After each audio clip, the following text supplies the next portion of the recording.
গুনাহগারের গুনাহ ঝরে নবী দুরুদে আপনার রোজ হাসরে পার করিবেন রোজ হাসরে পার করিবেন উম্মত গুনাহগার নবীজি আল্লাহ আল্লাহ আল্লাহ লা ইলাহা ইল্লাল্লাহ আল্লাহ আল্লাহ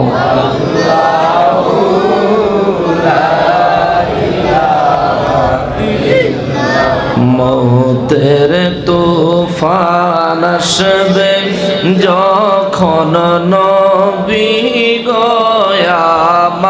আমার মৌতের তুফান আসবে যখন নবী দয়া করে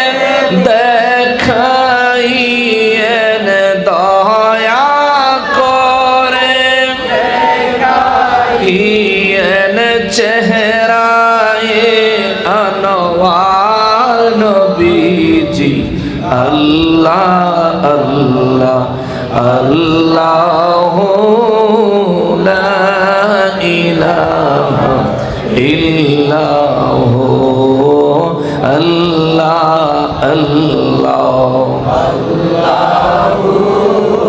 লা ইলাহা ইল্লাল্লাহ লা ইলাহা ইল্লাল্লাহ মুহাম্মাদুর রাসূলুল্লাহ সাল্লাল্লাহু আলাইহি ওয়াসাল্লাম فقال رسول الله صلى الله عليه وسلم أدبوا أولادكم ثلاث خصال حب نبيكم وحب أهل بيته وقراءة القرآن أو كما قال عليه الصلاة والسلام زبان খুলে পড়েন সুবহানাল্লাহ দালামি শরীফের 262 পৃষ্ঠায় আমার নূর নবী রাহমাতুল লিল আলামিন হাদিসে মোবারক বয়ান করেছেন নবী বলেন আদিবু আওলাদাকুম সালাসা খিসালিন তোমরা তোমাদের ছোট্ট ছোট্ট সোনামণিদেরকে তোমরা তোমাদের বাচ্চাগুলোকে তিনটা কাজ শিক্ষা দাও জোরে কোন সুবহানাল্লাহ তিনটা জিনিস তোমরা তোমাদের বাচ্চাগুলোকে শিখাও আমার নবী রাহমাতুল লিল আলামিন বলেছেন 1450 বছর আগে নবী নির্দেশ দিলেন তিনটা জিনিস তোমরা তোমাদের সন্তানদেরকে শিখাও ওদের বয়স কম হোক ওরা শিশু হোক কিশোর হোক যুবক হোক কিংবা প্রাপ্তবয়স্ক হোক আমার নবী বলেন তোমরা তোমাদের সন্তানদেরকে তিনটা জিনিস শিখাও এক নম্বরে নবী বলেন হুব্বে নবীকুম এক নম্বরে তোমরা তোমাদের নবীর ভালোবাসা তোমার সন্তানকে শিখাও চিৎকার দিয়া বলেন সুবহানাল্লাহ নবীর ভালোবাসা সন্তানকে কি শিখাইবেন নবীজির ভালোবাসা একজন মুমিন মুসলমানের অন্তরে কি পরিমাণে থাকা প্রয়োজন আমার নবী বলেন উম্মতেরা রে আরে উম্মত আমি নবীর ভালোবাসা তুমি তোমার সন্তানকে শিক্ষা দিবা তার এক নাম্বার কারণ হলো আলা সাবধান লা ঈমানা লিমান লা মুহাব্বাতা লাহু যার মধ্যে আমি নবীর মহব্বত নাই ওই ব্যক্তি যত বড় পাগড়িওয়ালা জুব্বাওয়ালাই হোক না কেন ওই ব্যক্তির অন্তরে ঈমান নাই জোরে বলেন নাউযুবিল্লাহ যার অন্তরে নবীর মহব্বত নাই তার অন্তরে ঈমান নাই আমার নবীর ঘোষণা কোনো সন্দেহ আছে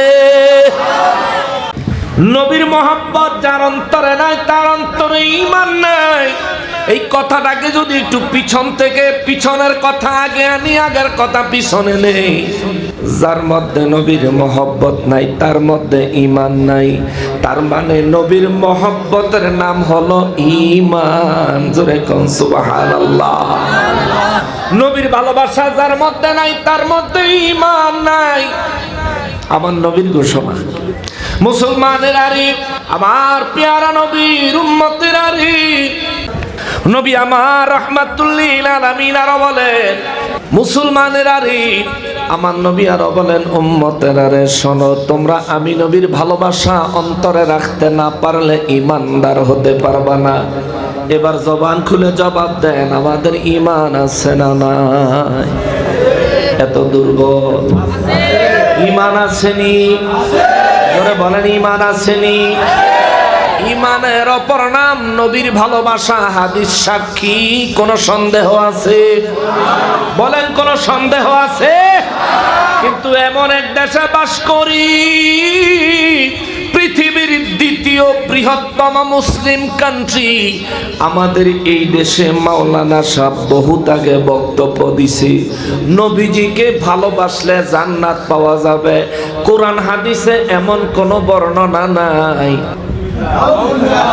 জোরে বলেন, আরো জোরে বলেন। এই ধরনের কোন বক্তব্যের ভিডিও আপনাদের সামনে কখনো আসছিল? কখনো আসছিল? এই মিয়া মাশাআল্লাহ এখন এমপি সাহেব,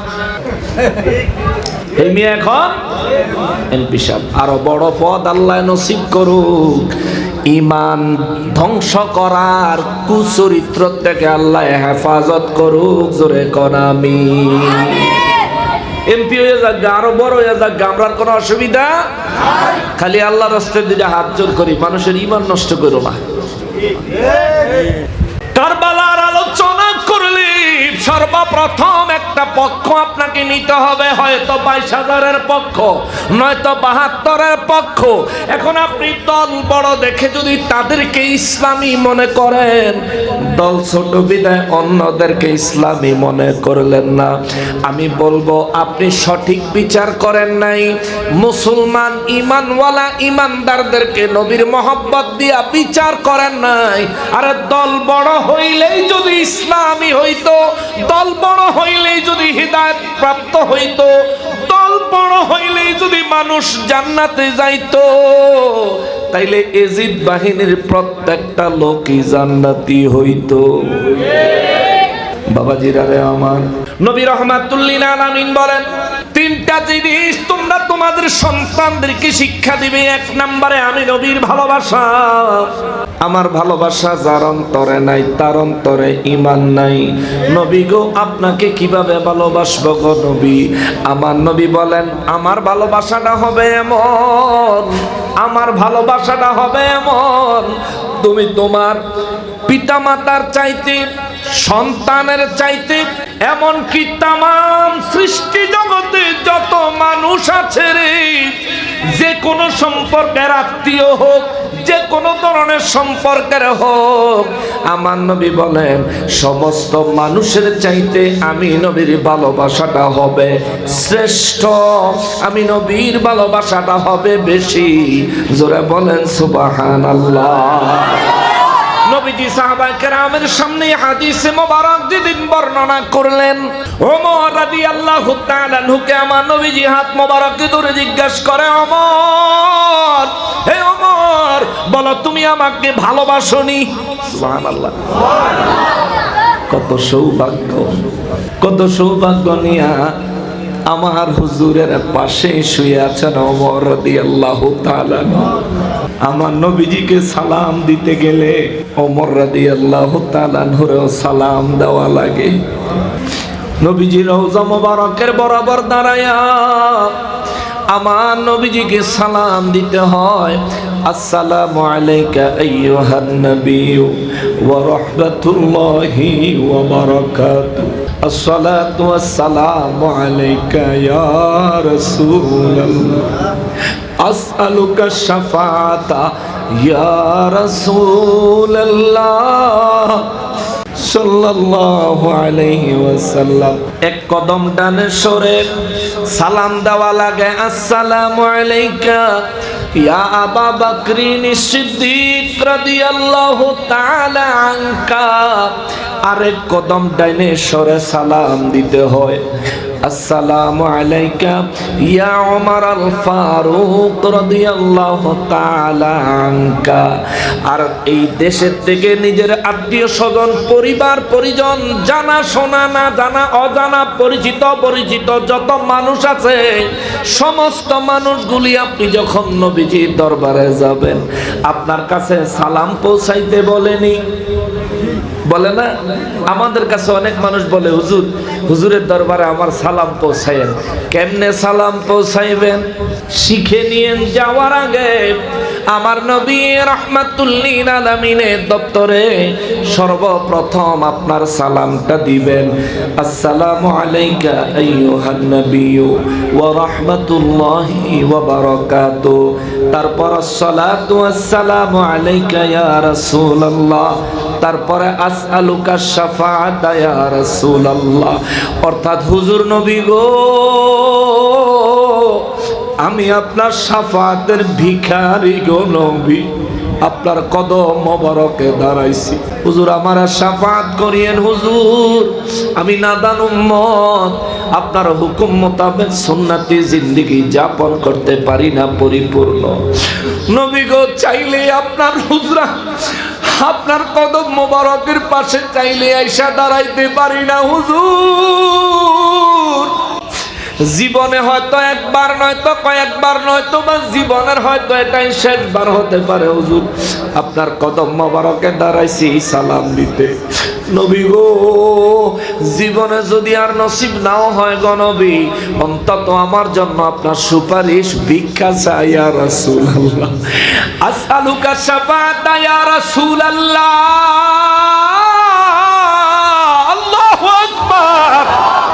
নবী আমার রাহমাতুল লিল আলামিন বলেন, যে ব্যক্তি হজ করতে আসলো আর আমি নবীজির রওজা মোবারক জিয়ারতে আসলো, মসজিদে নববীতে নামাজের নিয়তে নয়, নবী বলেন যে ব্যক্তি আমি নবীর জিয়ারতের নিয়ত করে মদিনা মুনাওয়ারায় আসলো, আমি নবীর রওজা মোবারকের সামনে দাঁড়ায় আমি নবীকে সালাম দিল, আমার নবী বলেন আমি নবী ওয়াদা দিচ্ছি, আমার এই উম্মত যদি ঈমানের সাথে ইন্তেকাল করে, এই উম্মতের জন্য শাফাআত করা আমি নবীর জন্য ওয়াজিব হয়ে গেল।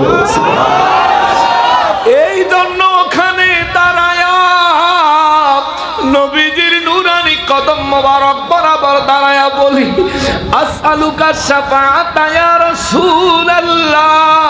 নবী গো, আমি আপনার শাফাআতের তলবকারী, হুজুর আমি আপনার শাফাআতের অন্বেষণকারী। ও নবী, আপনার শাফাআত আমি চাই। এই নিজের সালাম দিয়া শাফাআত চায়া, দ্বিতীয় নম্বরে সারা দুনিয়ার মানুষ যারা যারা আপনার কাছে নবীজির দরবারে সালাম পৌঁছাইতে বলেছে, তাদের পক্ষ থেকে হুজুরের দরবারে সালাম দিবেন। হয়তো বা এখন মুখস্থ নাও হতে পারে, রেকর্ড হচ্ছে, ইনশাআল্লাহ রেকর্ড থেকে শুনে শুনে মুখস্থ করে নিবেন। বাবারে, যারা যাবেন তারাও মুখস্থ করে নিবেন, যারা যেতে পারেন না এখনো তারাও মুখস্থ করে রাখিয়েন। আল্লাহ রাসূলের কবে জানি দয়া হয়, আপনার দিকে জানি নেক নজর কবে হয়, আল্লাহ জানি কবে কবুল কইরা ফালায়। নবীজির দরবারে হাজির হওয়া আশা রাখেন, দোয়াটা মনে রাখেন। দুনিয়ার মানুষ কাহারো পক্ষ থেকে নবীজির দরবারে সালাম পৌঁছানোর নিয়ম হলো, আসসালাতু ওয়াসসালামু আলাইকা ইয়া রাসূলুল্লাহ মিন জামিই মান আওসানি বিসসালামি আলাইকা ইয়া রাসূলুল্লাহ। আওয়াজ করে বলেন সাল্লাল্লাহু আলাইহি ওয়াসাল্লাম। দুনিয়ার যে কোনো মানুষের পক্ষ থেকে নবীজির দরবারে সালাম পৌঁছানোর সিস্টেম হলো এটা। আগে আপনার সালাম দিবেন, শাফাআত তলব করবেন, দ্বিতীয়ত গিয়া সবার পক্ষ থেকে সালাম দিবেন, আসসালাতু ওয়াসসালামু আলাইকা ইয়া রাসূলুল্লাহ মিন জামিই মান আওসানি বিসসালামি আলাইকা ইয়া রাসূলুল্লাহ।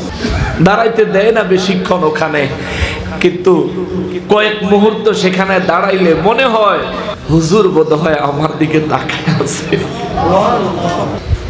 ওরে দয়ালো নবী প্রেমের ছবি আর আসবে না জগতে আমার দয়াল নবী প্রেমের ছবি আর আসবে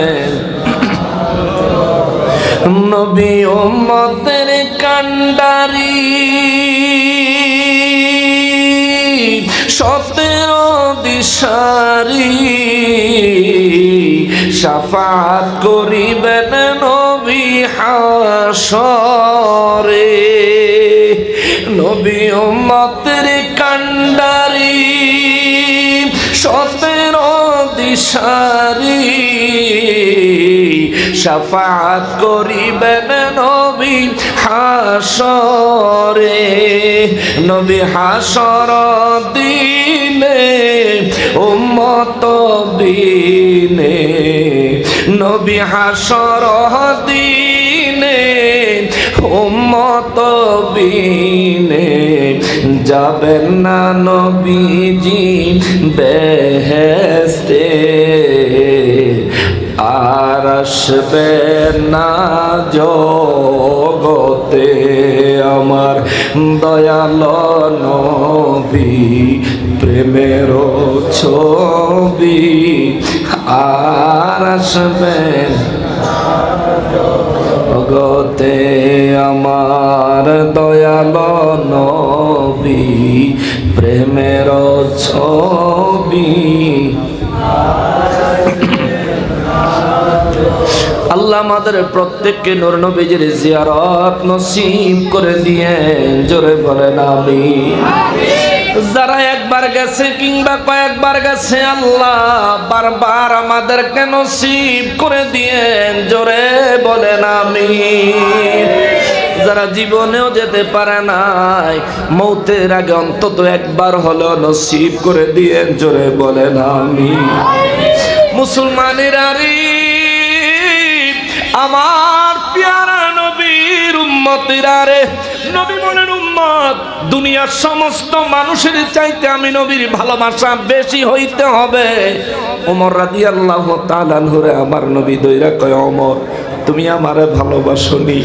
ওমর রাদিয়াল্লাহু দুই চোখের পানি ছাইরা দিয়া কয় নবী গো ও নবী কি বলেন আমি ওমর আমি কি ছিলাম হুজুর আপনার জান আছে গো আমি ওমর আপনাকে প্রচন্ড ভালোবাসি গো নবী। মক্কা মুআজ্জমায় আমি নিজে ঢাল হইয়া আপনার সামনে দাঁড়ায়া প্রকাশ্যে ইসলাম প্রচারের জন্য আমি ওমর খুঁটি হইয়া দাঁড়াইছিলাম। আল্লাহু আকবার। নবী গো ও নবী আপনি মদিনা মুনাওয়ারায় হিজরত করেছেন হুজুর আমি মক্কা মুআজ্জমায় রইয়া যাই নাই আপনি নবীর হিজরতের দাওয়াতে আপনি নবী রাহমাতুল লিল আলামিন মদিনা মুনাওয়ারায় এসেছেন আমিও মদিনা মুনাওয়ারায় এসে গেছি। ইয়া রাসূলুল্লাহ আপনাকে ভালোবাসার কথা কি বলবো হুজুর আপনারে আমি ভালোবাসি। আমার নবী কয় ওমর কতটুকু ভালোবাসো? ওমর রাদিয়াল্লাহু কয় হুজুর আমার জানটা ছাড়া বাকি সমস্ত কিছুর চাইতে আপনি নবীকে বেশি ভালোবাসি। আমার নবীজি ওমর রাদিয়াল্লাহু তাআলা আনহুর হাতটা এভাবে ধরা ছিলেন নবীজি ওমর রাদিয়াল্লাহর হাতটা ছেড়ে দিলেন। ওমর রাদিয়াল্লাহু তাআলা আনহু বুঝতে পারলেন আমার জবাবে আল্লাহর রাসূল সন্তুষ্ট হয় নাই। ওমর রাদিয়াল্লাহু নবীজির সামনে দুইটা হাঁটু জমিনে লাগায়া নবীজির সামনে হাঁটু গেড়ে কয় ইয়া রাসূলুল্লাহ নবী গো নারাজ হয়ে গেলেন নাকি? আমার নবী বলেন ওমর তুমি আমাকে কি পরিমাণে ভালোবাসো? হুজুর আমার জানটা ছাড়া বাকি সব কিছুর চাইতে বেশি ভালোবাসি। নবী বলেন ওমর রে তুমি এখনো মুমিন হইতে পারো নাই। আমার নবীকে ওমর রাদিয়াল্লাহু বলেন নবী গো কেন কি কারণে? আমার নবী বলেন যতক্ষণ পর্যন্ত ওমর রাদিয়াল্লাহর কলবের দিকে নবীজির শাহাদাত আঙ্গুল মোবারক ইশারা করে বলে ওমর যতক্ষণ পর্যন্ত তুমি তোমার এই জানের চাইতেও বেশি আমি রাসূলকে ভালোবাসতে না পারবা ততক্ষণ পর্যন্ত তুমি মুমিন হইতে পারবা না। চিৎকার দিয়া বলেন আল্লাহু আকবার। ওমর রাদিয়াল্লাহু তাআলা আনহু, যিনি নবীজির হাতে কালেমা পড়েছেন, যিনি নবীজির সাথে দ্বীনের প্রচার করেছেন, যিনি নবীজির জন্য হিজরত করেছেন, নবীজির কথার বাইরে যিনি জিন্দেগিতে কোনোদিন একটা কদম দেয় নাই, ওই ওমর রাদিয়াল্লাহ, যার সম্পর্কে আমার নবী বলেছেন আসমানে যত তারকা আছে রে, ওই তারকার সমপরিমাণ নেক আমল আমার ওমরের আমল নামায় আছে। সুবহানাল্লাহ। ওই ওমর রাদিয়াল্লাহু আনহু কয়, ওমর এখনো পূর্ণ মুমিন হইতে পারো নাই কেন গো নবী? জানের চাইতে বেশি ভালোবাসতে না পারলে পূর্ণ মুমিন হইতে পারবা না। ওমর রাদিয়াল্লাহু তাআলা আনহু কয়, নবী গো, লা শাক্কা ওয়ালা রাইবা, কোনো সন্দেহ নাই এই মুহূর্তে আমি ওমর আমার প্রাণের চাইতেও বেশি আপনি নবীকে ভালোবাসি। নবী কয়, ওমর এই মাত্র তুমি মুমিন হইলা। এতদিন ছিলা ইমানদার আর এই মাত্র তুমি মুমিন হইলা। ঈমানওয়ালা আর মুমিন এক না, ঈমানওয়ালা আর মুমিন এক নয়। নবী বলেন, ওমর এই মাত্র তুমি মুমিন হইলা। সাহাবায়ে কেরামের মধ্যে নবীজি রাহমাতুল লিল আলামিনের খেদমতে প্রশ্ন করা হলো, হুজুর নবী গো, জানের চাইতেও বেশি আপনাকে ভালোবাসতে হবে কেন? হুজুর প্রাণের চাইতেও বেশি আপনাকে ভালোবাসতে হবে কেন? আমরা যদি প্রাণের চাইতেও বেশি আল্লাহকে ভালোবাসি তাইলে তো বোধহয় আরো ভালো হয়। হুজুর আপনাকে কেন প্রাণের চাইতে বেশি ভালোবাসতে হবে? আমার নবী বলেন, কারণ আমার আল্লাহ কোরআনুল কারীমে বলেছেন, আন-নাবিয়ুল আওলা বিল মুমিনিনা মিন আনফুসিহিম। আমি নবীকে আল্লাহ ঈমানওয়ালা মুমিন মুসলমানের প্রাণের চাইতে আরো কাছে আমি নবীকে আমার আল্লাহ রাখছে। চিৎকার দিয়া বলেন সুবহানাল্লাহ। তোমার প্রাণের চাইতেও কাছে আমি নবী, যার কারণে আমাকে প্রাণের চাইতেও বেশি ভালোবাসতে হবে। সাহাবায়ে কেরাম জানতে চাইলেন, হুজুর শরীরে তো প্রাণ আছে, আপনি প্রাণের চাইতেও কাছে, হুজুর হাকিকতটা কি? যদি একটু মেহেরবানি করে বলতেন। আমার নবী বলেন, সাহাবীরা রে, তোমরা বেঁচে আছো পাওয়ার কিসে? বলে, হুজুর রুহে। দেহের ভিতরে রুহু থাকলে আমি জিন্দা, দেহ থেকে রুহু বের হয়ে গেলে আমি আর জীবন্ত নই, আমি মুর্দা। ইয়া রাসূলুল্লাহ, তো দেহ বেঁচে আছে রুহের পাওয়ারে। আমার নবী বলেন, শোনো, এই দেহে পাওয়ার সার্কুলেট করে, সরবরাহ করে তোমার রুহে। রুহের পাওয়ার কি? সুবহানাল্লাহ। দেহের পাওয়ার হচ্ছে রূহ। তোমার রূহের পাওয়ার কি? ইয়া রাসূলুল্লাহ, আপনি রাসূলের চাইতে অত্যধিক আমরা তো কেউ জানি না, হুজুর মেহেরবানি করে বলেন। আমার নবী বলেন, তোমার দেহের পাওয়ার হলো রূহু, দেহ বেঁচে আছে রূহের পাওয়ারে, তোমার রূহু বেঁচে আছে আমি নবীর পাওয়ারে। সুবহানাল্লাহ। আমি নবীর সাথে তোমার রূহের কানেকশন যদি না থাকে তাহলে তোমার রূহ জিন্দা থাকবে না। তোমার দেহ জিন্দা থাকতে যেমনি ভাবে রূহের প্রয়োজন, তোমার রূহের জিন্দা থাকতেও আমি নবীর প্রয়োজন। সুবহানাল্লাহ। তোমার দেহের জান হইল তোমার রূহ, তোমার রূহের জান হইলাম আমি নবী। চিৎকার দিয়ে বলেন আল্লাহু আকবার। এই জন্য নবীকে প্রাণের চাইতেও বেশি ভালোবাসা লাগবে। আমার নবী বলেন, উম্মতরে, তোমরা তোমাদের দেশের সন্তানদেরকে তিনটা জিনিস শিক্ষা দিবা, তিনটা আদব তোমরা তোমাদের সন্তানকে শিখাইবা। এক নম্বরে আমি নবীর মহব্বত। এবার বলেন, আমার জীবন আগে না নবীর ভালোবাসা আগে? আমার মা বাবা আগে না নবীর ভালোবাসা আগে?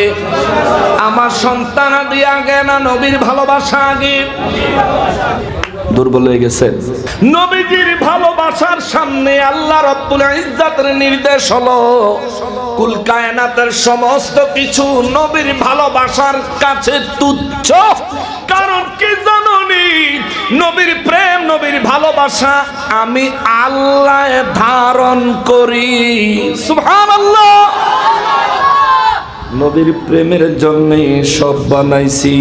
এই জন্যই তো শায়ররা লেখছে, ওরে প্রেমের ডুরি বান্দরে মন মদিনার শনে, ওরে নূর নবী বানাইল আল্লাহ প্রেমের কারণে, ঠিক কিনা?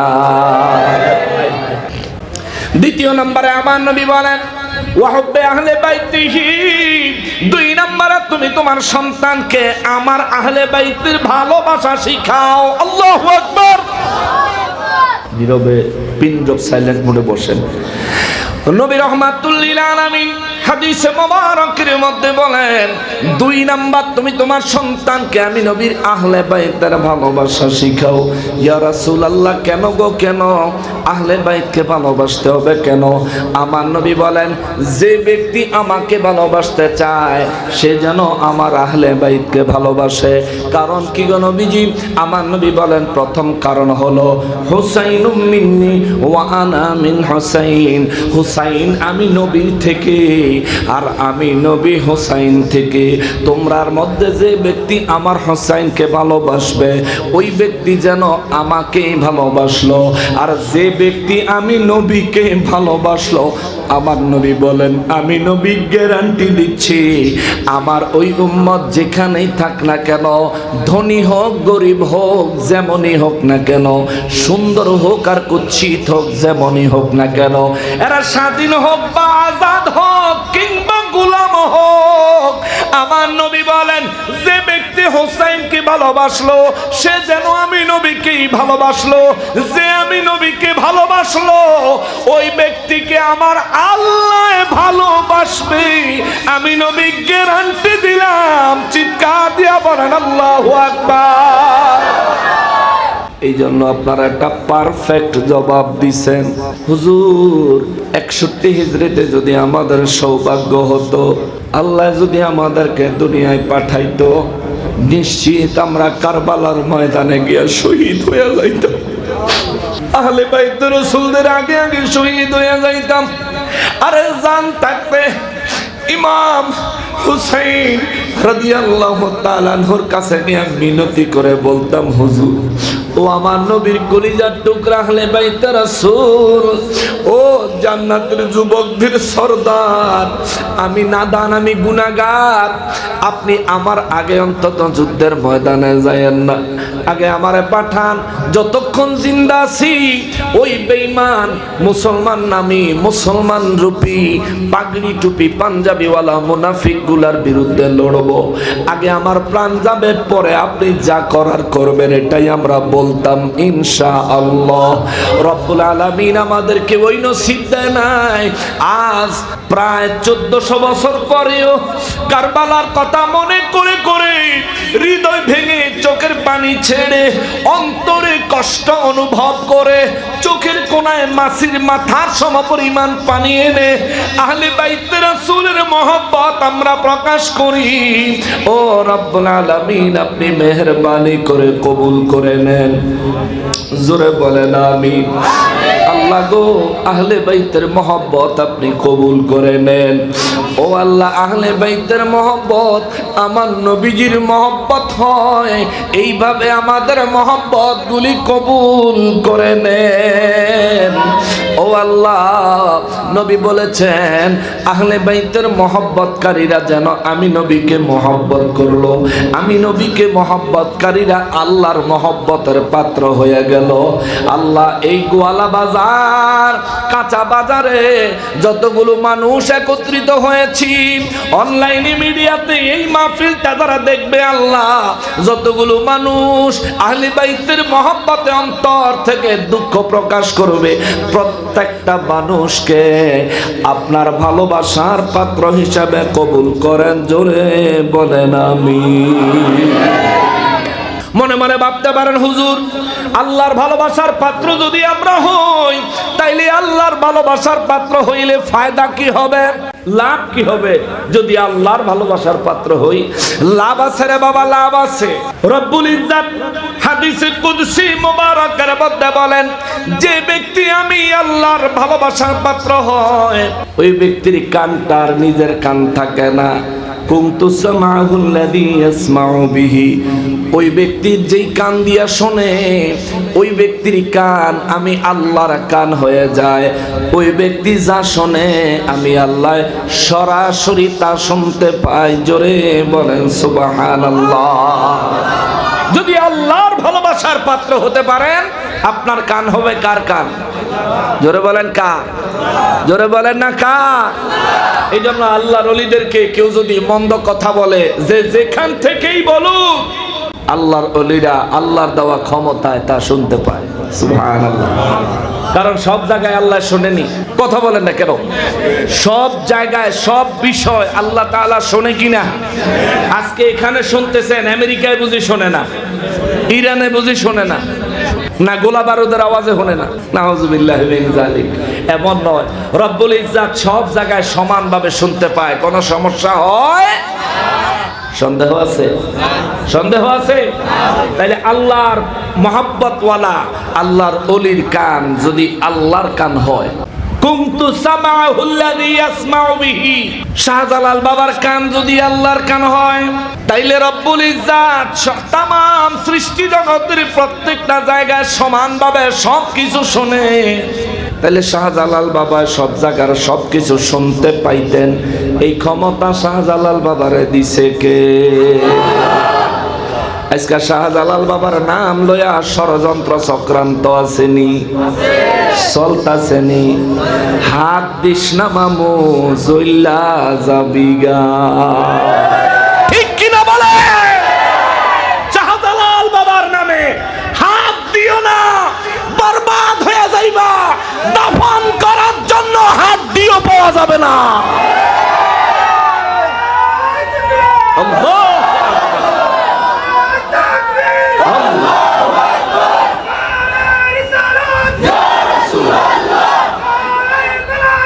ইয়া ওয়ালি আল্লাহ। আল্লাহ। শাহজালাল বাবার দরবারে দেশ স্বাধীন হওয়ার পর থেকে যখনই নির্বাচন আসে, নির্বাচনকে কেন্দ্র করে সব দলের নেতৃবৃন্দরা আল্লাহর ওলিদের দরবারে যায়, জিয়ারত করে, দোয়া নিয়ে নির্বাচনী কার্য পরিচালনা আরম্ভ করে। কিন্তু জীবনে কোনোদিন এদেশের জাতীয় দলগুলোকে শাহজালাল বাবার দরবারে গিয়া অনেক জোরে বিকট আওয়াজ করে কোনো স্লোগান দিতে দেখি নাই, জোরে আওয়াজ করে কথা বলতে দেখি নাই। কিন্তু এই বছর আল্লাহ দেখাইছে, এই বছর আল্লাহ, এটা কি সফলতার লক্ষণ না ধ্বংসের? বরবাদ হয়ে যাইবা। কেননা 1450 বছর আগে আমার আল্লাহ বলে রাখছেন, মান আদালি ওয়ালিয়ান ফাকাদ আযাতুহু বিল হারব, যে ব্যক্তি আমার ওলিদের সঙ্গে দুশমনি করে আমি আল্লাহ তার বিরুদ্ধে যুদ্ধ ঘোষণা অলরেডি করে দিলাম। আল্লাহু আকবার। আল্লাহর সাথে যুদ্ধ করে পারার উপায় আসেনি? আছে। আমাদের দেশে যত গোলা বারুদ, ড্রোন মরণ যা আছে, এগুলি সব মাইরা আল্লাহর লগে যুদ্ধ করে হারান যাবে নি? কয়েকদিন আগে তো প্রদর্শনী হয়েছে না আমাদের দেশে, অস্ত্র গোলা বারুদের প্রদর্শনী হয়েছে। মাশাআল্লাহ, ভালোই লাগছে। আমাদের দেশে যথেষ্ট পরিমাণ গোলা বারুদ জমা আছে ইনশাআল্লাহ, আলহামদুলিল্লাহ। তবে এগুলোর মিসাইল রেঞ্জ ফেসবুকে দেখলাম, একজনে লেখছে এটা রেঞ্জ হইল ঢাকাতে মারলে যশোর গিয়া পড়বো। তো এখন শত্রু আচ্ছা যাক, এটা রাষ্ট্রীয় ব্যাপার। আর আমরা দেশে, আমরা হলাম শান্তিপ্রিয় মানুষ, আমাদের দেশে মিসাইল মুসাইল লাগে না, আমরা এক একজন লোকই এক একটা বোমা। ঠিক কিনা বলেন? আমরা যে দেশে যাই জ্বালাই ছাই করে ফেলাই। সৌদি আমরা মিশা কথা কইতে জানতো না, সৌদি আমরা বাংলা কথা জানতো না। এক বাঙালি তে গিয়া সৌদি আনরে শিখাইছে, তুই যে আমার আব্দুল্লাহ কস, এটার চাইতে ভালো শব্দ হইল দুলাভাই। ওদের দেশে সৌদি আরবে কাউরে যদি ডাক দেয়, হয়তো আব্দুল্লাহ কইব নাইলে মোহাম্মদ কইব, সুবহানাল্লাহ কইব। হয়তো আমার রাসূলের নাম কইব নাইলে আব্দুল্লাহ কইব, হয়তো আমার রাসূলের নাম নয়তো আমার রাসূলের বাবার নাম, সুবহানাল্লাহ কইব। আর আমাদের দেশে আহাম্মকেরা কয় নবীজির আব্বা জান বলে জাহান্নামে যাইব। গাদা। নবীজির আব্বা জানের মাজারে মোবারক কোন জায়গায় তোমার খবর আছে নি? বর্তমান মদিনা শরীফে নবীজি রওজায়ে আতহার মোবারকে যে মসজিদ নববী শরীফের বাইরের যে পুরো বাউন্ডারি, এই বাউন্ডারির ভিতরে নবীজির আব্বা জানের মাজারে মোবারক, জোরে কন্যা সুবহানাল্লাহ। ওই মসজিদ নববী শরীফের জায়গা বর্ধন করতে গিয়া এই জায়গা থেকে নবীজির আব্বা জানের মাজারে মোবারক এখান থেকে তুলে জান্নাতুল বাকিতে নিয়ে রাখছে। আচ্ছা, নবীজির মসজিদ নববী শরীফের যে বাউন্ডারি, এই বাউন্ডারির ভিতরে যদি কোনো কবর থাকে, কোনো কবরবাসী থাকে, তার কবরে আল্লাহ আযাব দিব। এটা আশা করা যায়, বিশ্বাস করা যায়। আর জান্নাতুল বাকিতে কি আযাব হয় বলেন? সাধারণ ঈমানওয়ালা, সাধারণ ঈমানদার কোন মুসলমানকে যদি জান্নাতুল বাকিতে দাফন করে, আমার নবী বলেছেন কিয়ামত পর্যন্ত তার কবরে কোনো আযাব হবে না। সুবহানাল্লাহ। তো নবীজির আব্বাজান যদি মসজিদে নববী শরীফের বাউন্ডারির ভিতরে থাকে, তাইলেও আল্লাহর আযাব থেকে মুক্ত, আল্লাহ মাফ করবেন। আর যদি জান্নাতুল বাকিতে থাকেন, তাইলেও আল্লাহর আযাব থেকে মুক্ত, আল্লাহ তাআলা মাফ করবেন। তুই মুলবি গেওয়াইতে থাক, রিয়াল খা, খেজুর খা, মুরগি খা, আর হেগো পক্ষে দালালি করতে থাক, অসুবিধা নাই। আমরা তাওয়াক্কাল করি আল্লাহর উপরে, প্রাণের চাইতেও বেশি ভালোবাসি তার রাসূলকে, ঠিক কিনা বলেন? সম্মানিত হাজিরিন, যেটা বলতেছিলাম, হয়তো মুহাম্মদ বলে ডাক দেয়, নয়তো আব্দুল্লাহ বলে ডাক দেয়। আর আরো মজার ব্যাপার হলো, আমাদের দেশে নবীজির শানে দুরুদ ও সালাম নিয়ে কত চুলকানি। ওই দেশে কারো সাথে ঝগড়া লাগলে, কারো সাথে কোনো কিছু কিনা বেচার সময় হইলে দামাদামি করছেন, মনে করেন ঠিক আছে, যে বিক্রি করতেছে সে আপনাকে দিবে, আপনিও নিবেন। যে দোকানদার সে যদি সৌদি হয় কিংবা কোনো আরবি হয়, সব শেষে দেওয়ার আগে বলবো সাল্লু আলাল হাবিব সাল্লু আলা মুহাম্মদ সাল্লাল্লাহু আলাইহি ওয়াসাল্লাম, দুরূদ শরীফ পড়বো, পইরা তারপরে দিব। কেউ ঝগড়া লাগলে মাছ যত কিলাকিলি ফাড়াফাড়ি মারামারি হোক, মাঝখান দিয়া কেউ গিয়া যদি খালি বলে সাল্লু আলা মুহাম্মদ, সঙ্গে সঙ্গে দুই ব্যক্তি পানি ঠান্ডা হয়ে যাবে, জোরে কন্যা সুবহানাল্লাহ। ঝগড়া শেষ, নবীজির উপর দরুদ সালাম নিয়া। তো এক বাঙালি হেবাটা হিগাইছিল, কয় আব্দুল্লাহ কওয়া চাইতে দুলাভাই কইলে বেশি ভালো।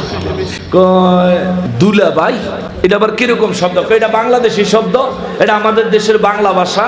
দুলাভাই বললে অনেক ভালো হয়। তো সৌদি এটারে 4-5 দিন মাস্ক কইরা মুখস্থ করছে। ডেলি আইয়া কয় দুলাভাই টাল, হ্যাঁ না। মানে আরেক বাঙালি দেখে কই কিরে তোর মালিক তোর দুলাভাই কয়, কে রে কথা কইছ না চাপ, এখন যদি তুই হাকিকত কইয়া দেস তাহলে আমার গলাটা কাটবো। আওয়াজ দিস। এখন এই সৌদি আবার কোন এলাকায় গিয়া কোন বাঙালির লগে দেখা হইছে, কয় আব্দুল্লাহ, আনতা আব্দুল্লাহ, কয় আইয়া তাইয়া আনা আব্দুল্লাহ। বাঙালি এর পুরানা ছিল, তারে জিজ্ঞাসা তুই কি আব্দুল্লাহ? কয় হ্যাঁ অবশ্যই আমি আব্দুল্লাহ। কয় আব্দুল্লাহ চাইতে উত্তম শব্দ কি? খাইরুম মিন আব্দুল্লাহ দুলাভাই। আব্দুল্লাহ থেকে দুলাভাই কি বেশি বালা? বাঙালি কয় না তো, লা। সৌদি কয় কেফ আনতা ইয়াকুল হাদা, তুই কেমনে এটা কর যে এই আব্দুল্লাহ সাইদে দুলাভাই বালা না? তোরে কেডা কইছে বালা? কয় আমার একটা লোক আছে আব্দুল্লাহ, হে কইছে দুলাভাই, হে আব্দুল্লাহ সাইদে বালা। কয় হে কি বাঙালি? কহ কতলে ঠিক হই আছে। দিন শেষে নিজের দেশের লোকেরা বাঁচাই দেব না, আরে নিজের দেশ প্রীতি। সাফা মারওয়ায় সাই করতেছি, এবার রমজানে সাফা মারওয়ায় সাই করতেছি, ইফতারের টাইম হয়ে গেছে। তো ওখানে তো ওই হেরাম শরীফে যারা খেদমতের দায়িত্ব পালন করে বিভিন্ন দেশের লোক আছে, ম্যাক্সিমাম আমাদের বাঙালিরা, আলহামদুলিল্লাহ কোন ম্যাক্সিমাম বাংলাদেশের ছেলেরা খেদমত করে। বাইতুল্লাহ শরীফের ক্লিনিং কাজ কিংবা ইফতার বন্টনের কাজ ম্যাক্সিমাম বাঙালিরা। তো তার মধ্যে একটা আফ্রিকান দেখলাম, হে আফ্রিকানের কাছে অন্য অন্য দেশের মানুষ ইফতারি চায়, হ্যাঁ দেয় না। আরেক আফ্রিকান বইয়া রয়েছে দুইটা পোটলা লইয়া, হেরে গিয়া হ্যাঁ আরেকটা দিচ্ছে। আমার সাথে আমাদের একজন হাজী সাহেব, তিনি বললেন হুজুর দেখেন দেশপ্রেম কারে কয়, হ্যাঁ কালা, হ্যাঁ কালা, হ্যাঁ আফ্রিকান, তেও আফ্রিকান চিনছে, তার কাছে প্যাকেট থাকা সত্ত্বেও দৌড়ে গিয়ে আরেকটা দিছে। তা আমাদের দেশের লোকটাও তারে মহব্বত করছে। কথাটা এ কারণে আনলাম, আমাগো দেশে মিসাইল লাগে না, আমরা নিজেরাই এক একজন চলন্ত মিসাইল, ঠিক কিনা বলেন? আল্লাহ তাআলা আমাদের দেশকে বাহ্যিক শত্রু থেকে, বহির্বিশ্বের যে কোনো যুদ্ধ পরিস্থিতি থেকে আমাদের দেশকে, আমাদের দেশের মানুষদেরকে হেফাজত করেন বলি আমিন। আর জোরে বলেন আমিন। মুসলমানের আরে বাতাস শুনছে, মাহফিল শেষ করবো আমরা।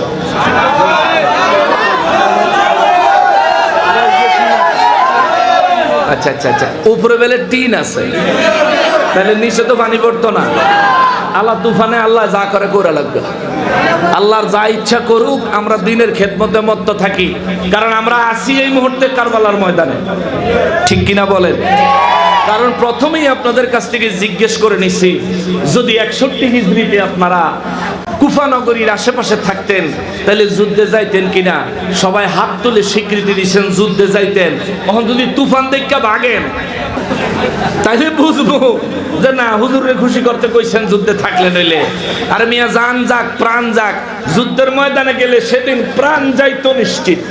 কিন্তু জিন্দেগির সবচেয়ে বড় সৌভাগ্যবান ব্যক্তি হইতাম, জান্নাতের যুবকদের সর্দারের জন্য প্রাণ যাইতো, শাহাদাতের মর্যাদা নিয়া গৌরবের সঙ্গে হাসরের ময়দানে আল্লাহর সামনে হাজির হতে পারতাম, ঠিক কিনা বলেন?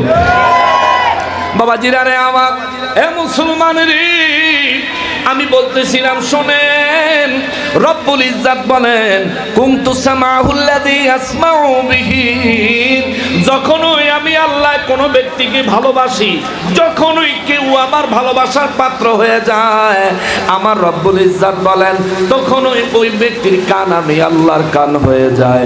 আল্লাহ পাক সর্ব জায়গায় সমানভাবে শুনতে পান কি পান না? আল্লাহ শুনতে পায় না? যেমনি ভাবে আমার আল্লাহ সর্ব জায়গার সব কিছু শুনতে পায়। শাহজালাল বাবার কান যদি আল্লাহর কান হয়, শাহজালাল বাবা যদি আল্লাহর ভালোবাসার পাত্র হয়, তাইলে শাহজালাল বাবাও আল্লাহর দেওয়া ক্ষমতায় আল্লাহ তামাম কুল কায়নাতের যে জায়গার যেই জিনিস শুনতে ইচ্ছা করে, আমার আল্লাহর দেওয়া ক্ষমতায় তিনি শুনতে পারে, এতে কোনো সন্দেহ নাই। কথা বলেন ঠিক কিনা?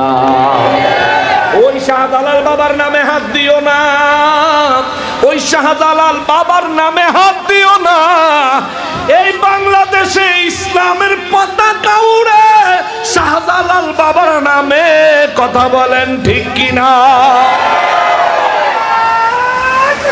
আল্লাহু আকবার,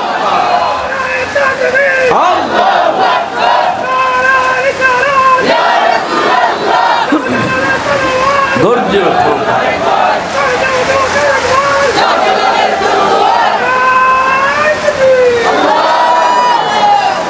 মাশাআল্লাহ, আলহামদুলিল্লাহ, সবাই পড়েন আলহামদুলিল্লাহ।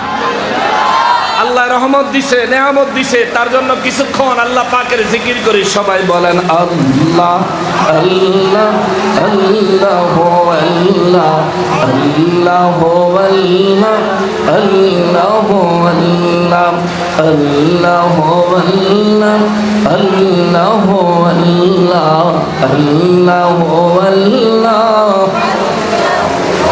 লা লা ইলাহা ইল্লাল্লাহ, লা ইলাহা ইল্লাল্লাহ, লা ইলাহা ইল্লাল্লাহ, লা ইলাহা ইল্লাল্লাহ, হাসবি রাব্বি জাল্লাল্লাহ, মা ফি কলবি গায়রুল্লাহ, হাসবি রাব্বি লা মা ফি কলবি গায়রুল্লাহ, নূর মুহাম্মদ সাল্লাল্লাহ, লা ইলাহা ইল্লাল্লাহ, লা ইলাহা ইল্লাল্লাহ, লা ইলাহা ইল্লাল্লাহ, লা ইলাহা ইল্লাল্লাহ, মুহাম্মাদুর রাসূলুল্লাহ সাল্লাল্লাহু আলাইহি ওয়াসাল্লাম। বাবা জিনারে আমার, এ মুসলমান, আমার নূর নবী রাহমাতুল লিল আলামিনের নুরানি জবান মোবারকে আমার আল্লাহ হাদিসে কুদসি মোবারকে জানাইলেন, এ মুসলমান, আল্লাহর এই জমিনে আমার রব্বুল ইজ্জাতের কথাগুলো দুই ভাবে পাওয়া যায়। এক হলো কুরআনুল কারীমের মাধ্যমে, দ্বিতীয়ত হলো আমার রব্বুল ইজ্জাতের হাদিসে কুদসি মুবারকের মাধ্যমে। কুরআনুল কারীম নামাজে তেলাওয়াত করলে নামাজ হয়ে যায়, হাদিসে কুদসি নামাজে পড়লে নামাজ হইবনি। হাদিসে কুদসি নামাজে পড়লে নামাজ হইবনি, হইতো না। কিন্তু কোরআনের কথা যে আল্লাহর, হাদিসে কুদসির কথা সেই আল্লাহর। কুরআনুল কারীমের কথাগুলো যে আল্লাহর, হাদিসে কুদসির কথাগুলিও সেই আল্লাহর। তাইলে কোরআন নামাজে পড়লে নামাজ হবে, হাদিসে কুদসি নামাজে পড়লে নামাজ হবে না। কোরআন আল্লাহর কথা, হাদিসে কুদসিও আল্লাহর কথা, তবুও কেন নামাজে কোরআন পড়লে নামাজ হবে, কেন হাদিসে কুদসি পড়লে নামাজ হবে না? উত্তর আসেনি। কারণ হইল আমার নবী জীবনে কোনদিন হাদিসে কুদসি দিয়া নামাজ পড়ে নাই। নামাজ পড়া বান্দার উপর ফরজ করেছে আমার আল্লাহ, কিন্তু নবীজি জীবনে নামাজে হাদিসে কুদসি পড়েন নাই। যার কারণে নবীর উম্মত নামাজে হাদিসে কুদসি পড়লে নামাজ হবে না। নবী জীবনভর কোরআন নামাজের মধ্যে পড়েছেন, যার কারণে নবীর উম্মত জীবনভর কোরআন নামাজের মধ্যে পড়লে নামাজ হয়ে যাবে। ওই কোরআনের আয়াত যদি আবু লাহাবের বিরুদ্ধে হয় অসুবিধা নাই, ওই কোরআনের আয়াত যদি মুনাফিকের বিরুদ্ধে হয় অসুবিধা নাই, ওই কোরআনের আয়াত যদি কাফেরের বিরুদ্ধে হয় অসুবিধা নাই, নামাজ হয়ে যাবে। কারণ আমার নবী কোরআন পড়ে নামাজ পড়েছেন। তার মানে কি বুঝলেন? বুঝলেনটা কি? হাদিসে কুদসিও আল্লাহর কথা, কোরআনের কথাও আল্লাহর কথা।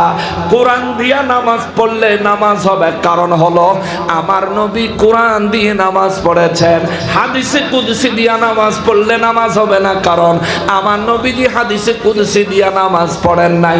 তার মানে বোঝা যায় ইবাদতের হুকুম আমার আল্লাহর, ইবাদতের বিধান আমার নবীজির। জোরে বলেন সুবহানাল্লাহ। নবী বাদ দিলে নামাজ হবে না, নবী বাদ দিলে রোজা হবে না, নবী বাদ দিলে ঈমান হবে না।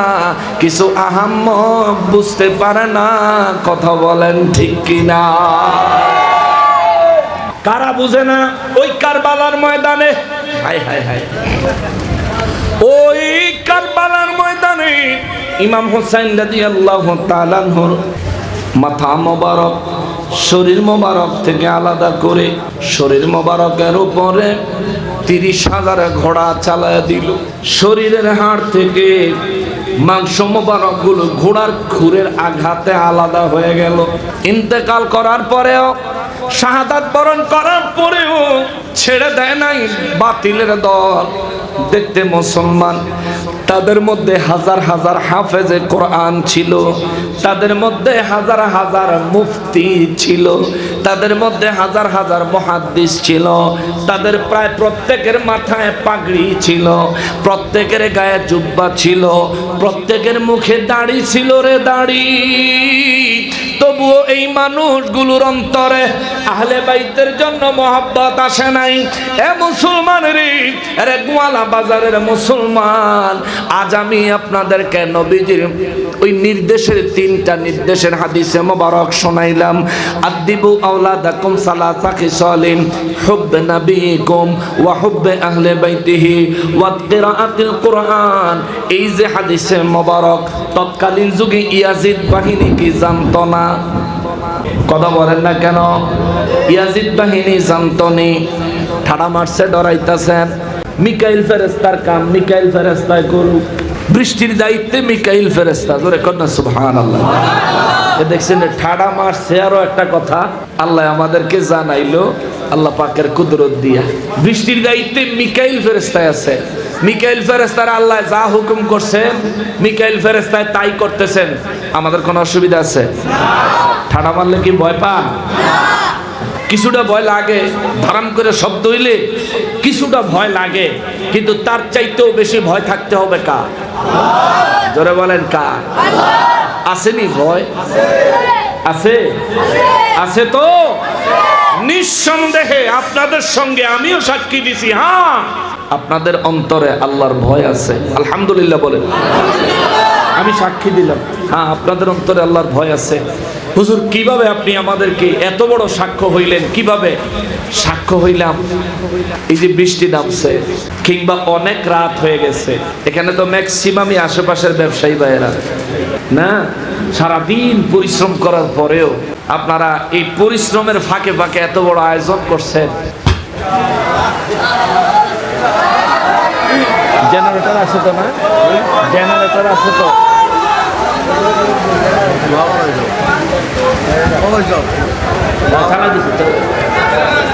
সবর সবর সবর।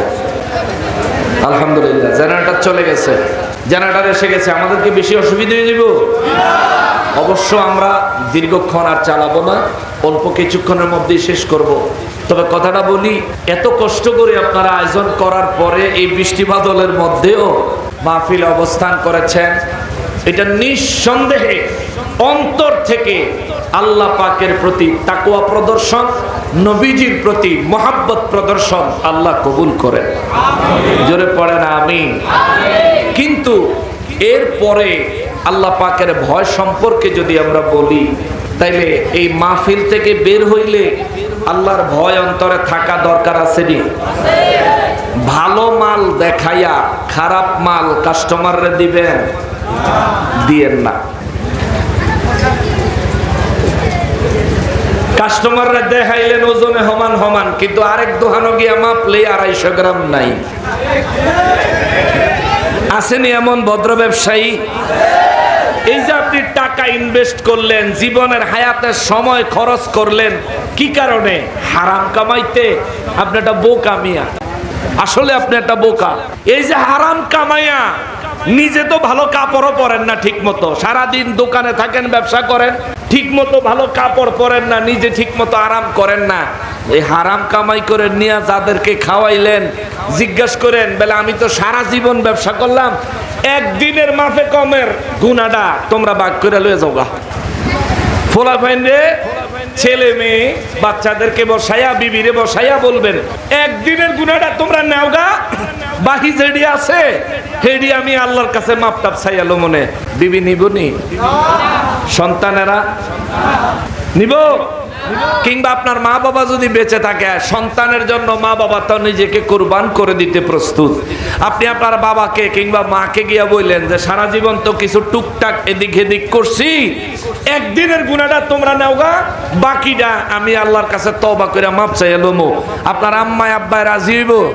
তোরে কইছে কেডাই কাম করতি? এই কইয়া বউ তো আর কিলাই তারতো না, কিন্তু বাপে ধরে মার শুরু করবে। ঠিক কিনা? হারামি আমি জীবন ভর আমি না খাইয়া থাকছি, মানুষের ক্ষেত্রে মরিচ হাত দেই নাই, আর তুই এখন ওজনে কম দিয়াইছ, গুনার বাগ আমারে দিতি। বাবারে কথাটা এই কারণে বললাম, জীবনটা তো কষ্টে কষ্টে কাটাইলেন, ব্যবসা করতেছেন, পয়সা রোজগার করতেছেন, আরে আসল সুখ তো পয়সায় না, আসল সুখ হইল শরীরে। ঠিক কিনা?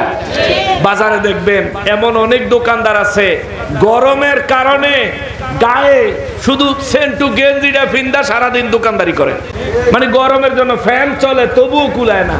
এত কষ্ট করার পরে আপনি যদি গুনাই কামাইলেন, যদি আপনার আমলনামায় গুনাই জমা হইল, যদি আপনি প্রত্যেকটা কাস্টমারের কাছে আপনি গ্রেফতারের আসামি হইয়া রোজ হাসরে দাঁড়াইতে হয়, আপনি কেন এমন ব্যবসা করলেন? আপনার চাইতে ভিক্ষা করে ওই ফকির অনেক ভালো। সে মানুষের কাছে চায়া নেয়, ধোকা দেয় না। খবরদার, যখন ব্যবসা করবেন ওজন দিবেন, খবরদার, কেউ দেখে না, কিন্তু দেখে কে? দেখেনি আল্লাহ। রোজ হাসরে আপনার আমলনামাও আল্লাহ একটা মিজান দিয়া, একটা পাল্লা দিয়া ওজন করবে। সেই জায়গায় গিয়া আপনি যেন গ্রেফতার হয়ে যেতে না হয়, আসামি যেন হয়ে যাইতে না হয়, সেই ব্যবস্থা কইরা যায়েন। বাবারে, ব্যবসা এটাও আল্লাহর ইবাদত যদি আপনি সঠিকভাবে করেন। এটা আবার আপনার জন্য আযাব, গজব, গুনাহ, পাপ যদি আপনি আল্লাহ রাসূলের বিধান মোতাবেক না করেন। বুঝতে পারছেন তো? আবার কিছু কাস্টমারেরও ব্যাপার আছে, যেই জিনিসের দাম 300 টাকা, সেটার দাম তে কয় 100 টাকা। তো দোকানদার বেচারা তো অনেক ভদ্রলোক, বেচারা কত হলো কাস্টমার ফেরত দিতাম না, নেন 100 টাকাই নেন। পরে কিনবো বাধ্য হইয়া কম দেয়, তা আপনারা অনুরোধ করি কম দিয়েন না, না পারলে না দিয়েন, কাস্টমার ফেরত দিয়েন। একজন গেলে আর একজন আইব। আপনার রিজিকে যদি তার পকেটের পয়সা থাকে, এটা গুইরা সারা বাজার 33 চক্কর দিয়াও আপনার আইয়া দেওয়ান লাগবো, ঠিক কিনা বলেন? কারো রিজিক কেউ নিতে পারে। যদি একজনের রিজিক আরেকজন নিতেই পারতো, তাহলে মানুষের আল্লাহ ডায়াবেটিস রোগ দিত না। ডায়াবেটিসের রোগী সে তার পরিবার নিয়ে টেবিলে খাইতে বসে, টেবিলে কত সুন্দর সুন্দর খানা, কিন্তু ডায়াবেটিসের রোগী বাচ্চা খায়। এই ভাত 1 কাপ দাও, হ্যাঁ, খাওয়ার পরে চা খাইব কদ্দুর, চিনি তো খাইতে পারে না। ওই যে ডাক্তারের দোহানো স্যাকারিনের মতন দানা পাওয়া যায়, সেটা দিয়া খায়, মজা তো লাগে, ঠিক কিনা বলেন? চিনির মতো মজা লাগে। এটা কি কারণে হয়েছে? রিজিকও নাই, চিনিও আছে, ভালো খাওয়ানো আছে, কিন্তু খাইতে পারতেছে না, কারণ রিজিকে নাই। আর অন্যরা খাইতে পারতেছে, তাদের রিজিকে আছে। আপনার ব্যবসায় আপনার জন্য যদি কারো পকেটে আল্লাহ অর্থ দিয়া রাখে, ওটা যদি আপনার রিজিকে থাকে, 100 বার বাজার চক্কর দিলেও সবশেষে ঘুরে আপনার কাছেই আসবে। এই বিশ্বাস আছে তো? রিজিকের মালিক কে? জোরে বলেন কে? বিশ্বাস আছে? তাওয়াক্কুল রাখবেন, তাওয়াক্কুল, অন্তরে তাওয়াক্কুল রাখবেন। সবচেয়ে বড় সাহায্যকারী কে? আল্লাহ। মহা বিপদে পড়ে গেছেন, আল্লাহ বলেন সাহায্যের পথ হলো ওয়াস্তাইনু বিসসবরি ওয়াসসালাহ।